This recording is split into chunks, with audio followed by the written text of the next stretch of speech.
for many employers, there's a lot of uncertainty around hiring folks that might have the international credentials. It takes a long time for people to achieve those credentials in the first place, which is a loss to the labor pool of potential staff joining employers. But then for employers themselves, there's an additional uncertainty around someone for whom it's taken a long time to get their credential recognized here in Canada.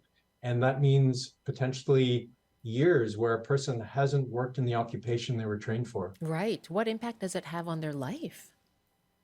Well, we've heard a lot of stories within MOSAIC, and I know a lot of the other organizations supporting newcomers have heard these same stories where people are forced to make decisions of leaving the profession that they spent years in their home countries getting trained for and even working in those professions, and then coming to Canada, seeing the road ahead being a long and expensive road for them to work in the same occupation, making decisions not to pursue that occupation here.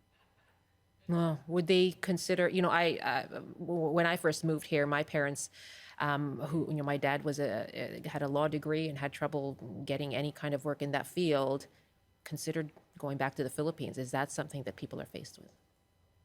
I mean, we have heard that on an increasing basis, where people have indicated they've come to Canada with the hopes and dreams of pursuing a new life here in the occupation that they've spent years already working in, and then making the tough decision at times to go back.